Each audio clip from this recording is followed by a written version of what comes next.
You know, it really is uncanny how these two games overlap.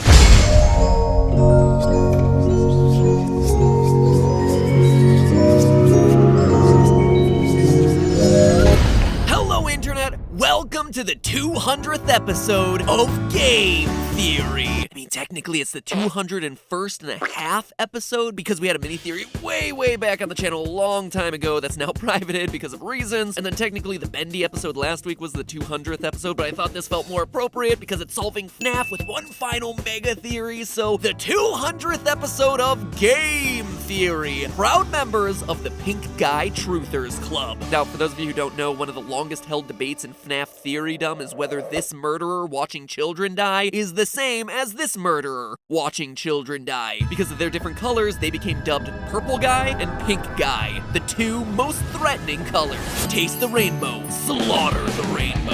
Anyway, since FNAF 2, I have been opposed to this theory, and I can now confirm it is dead. Like a child wanting a mediocre slice of overpriced pizza, dead. Ding dong, the witch is dead. One look at Scott's new strategy guide for the series, the Freddy Files, confirms it. Page 48, when describing the Foxy Go Go Go minigame from FNAF 2, quote, Purple Guy is visible in the lower left corner of the room. There it is, clear as crystal. Purple Guy in the corner. Now comes the super awkward question that I never thought I'd have to answer. Which purple guy? Cause there's two now, and if you didn't know that, strap in, it is gonna be a long episode. FNAF as a franchise has always been defined by questions. What was the missing children's incident? Who is Purple Guy? What's the deal with Balloon Boy? Seriously, what is the deal with Balloon Boy? But by FNAF 4, the games had just become a mire of unanswered questions where it was becoming harder and harder to tell the difference between a withered Freddy, a phantom Freddy, and a Nightmare Freddy, let alone a golden Freddy versus a golden Fredbear. We had Fazbear Frights, Fazbear Pizzas, Fazbear Entertainment, Fredbear Diners, Fredbear and Friends, Missing Children, Crying Children, and bites from pretty much every decade. Then came Sister Location, where between the butter and bongos, theorists, myself included, struggled to try and fit together a story told by animatronics that lie, hand units that lie, animatronics that fuse with other animatronics, and animatronics that fuse together with humans, who then become purple and immortal. Needless to say, it was a lot. For me, what had become the scariest part of FNAF wasn't the jump scares, it was the lore. So you can understand why when the novels came out and offered what seemed to be simpler solutions, I hopped aboard. I started looking for more streamlined solutions within their pages, hunting for clues to the games in a place where they didn't exist, but kind of looked like they exist and probably should have existed but didn't exist, and the only thing I accomplished in the process was making things more complicated. So in all the time that FNAF 6 has been percolating in the back of Scott's mind brain, I've thrown out everything that I thought I knew about this series, and I've gone back to doing what I do best. Darn it. Basic counting. 1 Freddy button, 2 Freddy buttons, 1 Foxy toe, 2 Foxy toes. Only this time, I was aided by knowledge of where the series was headed, as well as Scott's latest release, The Freddy Files. It's a book that many others dismissed as merely an elongated strategy guide to the games, but to me, it was invaluable at filtering down years' worth of lore into the details that Scott himself deemed as the most important to focus on. And this entire process of starting at square one has helped me to see connections I'd never made before, enabling me to create the thing I was most scared of. A timeline. A series of events that explain key breadcrumbs that Scott has left for us along the way. And the more I looked, the more it all started to make sense. And that's the plan for this video, and spoiler alert, the next video, to create a final, definitive, lore-based theory on the insanity that is FNAF. Putting to rest the key lingering questions in the first 5 entries of this franchise and opening the door for Scott to usher in FNAF 6. Since, at this point, we all know he's just waiting for us to solve the previous games before he releases the new one, right? Come to think of it, maybe I shouldn't finish this theory. Now, while I could sit here and rattle off hexadecimal color codes and animatronic design features to painfully hammer out the timeline inch by inch, no one cares. Trust me, I know I wrote 2 other versions of this script where I did exactly that, and both of them sucked. I was boring and confusing myself. It gets way too convoluted way too quickly when you dive into the details. But when I took a step back, I realized that the best way to understand FNAF at this point in history is to know that it's not a story about a haunted pizzeria, it's the story of a family. Meet the Aftons, a perfectly normal family of 5. Father, daughter, son, older brother, and mother. And the secrets of the Fazbear timeline are actually buried in the fates of each one of these characters. We begin with William Afton, the original purple guy, the father, the one who starts this whole timeline with a story that's all too familiar to us by this point. He starts killing kids at bear-themed pizza restaurants. It starts back in the 70s. Should have given him a big purple afro there, Scott. FNAF 2 flashes us back to these origins, showing us Purple Guy's first victim at Fredbear's Family Diner, before flashing forward to show another 5 victims of the Purple Guy in the FNAF 2 location, and potentially yet another 5 victims in the FNAF 1 location. And he would have gotten away with it too if it weren't for those meddling kids. Literally, because his victims refused to stay dead. The soul of the first child enters the puppet, who then gives life to the other children by preserving their spirits in the bodies of the other Fazbear animatronics. Give gifts, give life. We've all known this for years, and Scott even confirmed it, but we had to start somewhere since this is where the story begins. But where the story heads to next might surprise you. Sister Location. More specifically, the mini-games from Sister Location, where we meet Afton's adorable green-eyed daughter, no name. Doesn't help that none of these characters have a name. You see, old Billy Afton isn't content with manually killing kids anymore. He's busy figuring out new ways to mass murder the youth of this nation, and he does what any good business owner ought to do, outsources it to the machines. He designs a series of Funtime animatronics with features specifically made for luring and capturing kids. We can see it on their blueprints: parental tracking, grouping, deter and misdirect, parental voice sync, and once again, he would have gotten away with it too if it weren't for those meddling kids. Or kid, in this case. His own daughter, in fact, who is so excited by the circus baby animatronic that she ignores her father's warnings to stay away from it and falls victim to the claw.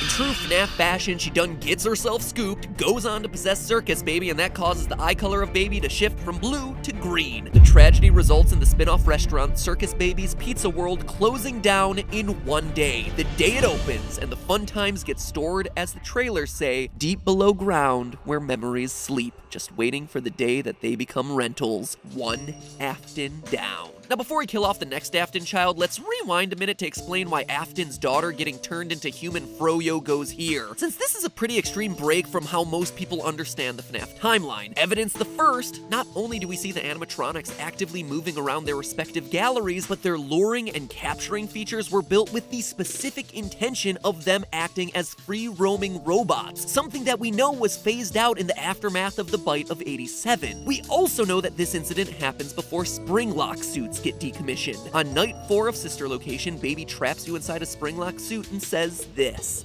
"You're inside something that came from my old pizzeria.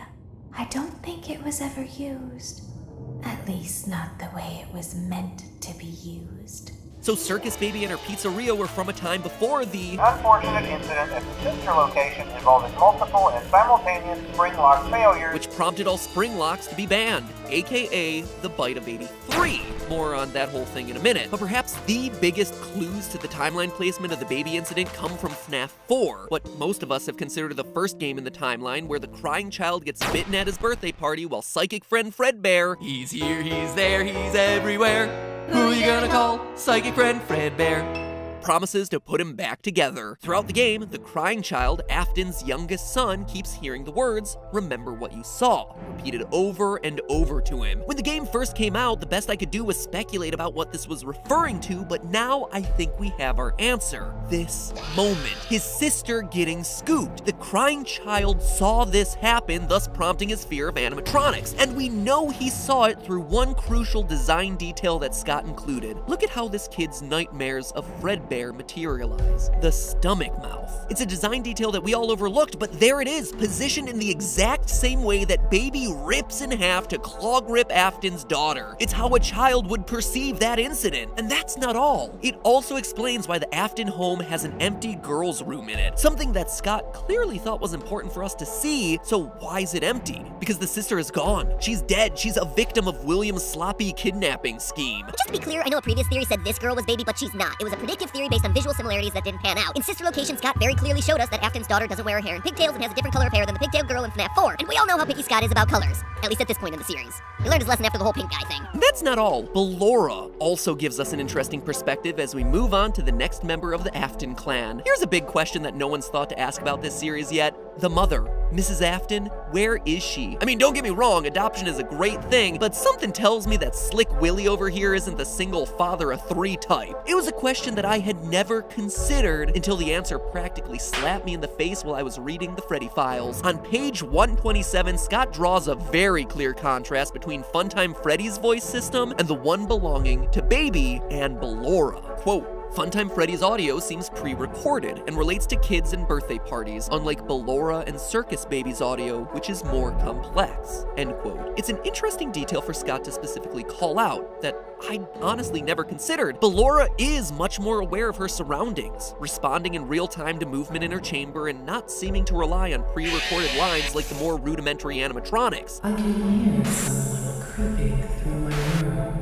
It seems like more than just a coincidence that the only other robot possessing this level of speech ability is the one that we know has Afton's daughter inside of her. Up until now, we've all been quick to write off Ballora as just this weird Rule 34 bizarre new addition to the animatronic roster. But is it possible that she has a bigger part in this story than we all realized? This is far from speculation. Another major clue hides in the song that she sings, one that Scott draws particular attention to in her character profile in Freddy Files. The lyrics go, Why do you hide inside your walls when there is music in my halls? All I see is an empty room, no more joy, an empty tune. It's so good to sing all day, to dance, to spin, to fly away. This reference to an empty tomb devoid of joy resembling a vacant tomb is the same sort of language you would hear from a parent who had just lost a child, with the child's bedroom acting as a sort of tomb reminding them of their loss. Could it be that this song is referencing the daughter's empty room that we just talked about from FNAF 4? And if that's the case, does that make Ballora's true identity Mrs. Afton? Ballora is motherly in a way that all the other animatronics aren't, with the mini Renas as her children. And she's a much older and more mature looking robot than anything that we've seen throughout the series. If this were truly the case, based on her song, it sounds like after the daughter done got herself scooped, William retreated into his work and probably a fair bit of child murder, hiding in his private room to bury his grief. That's what Ballora's line, hiding inside your walls, is referencing. It would also explain why William has abandoned his other 2 sons by the year 1983, the time we see FNAF 4 roll around. He's too grief-stricken, leaving the older brother to be the one to have to take care of the crying child. Somewhere before 1983, his wife leaves him, or dies, or something. It's not really that important, and Afton preserves her memory inside the animatronic Ballora. And with that, another Afton gets buried in the basement. Which brings us to 1983 and leaves the men of the household as the last one standing. Crying child, older brother Michael, and the fate of William. One gets bit, one gets scooped, and one gets sprung?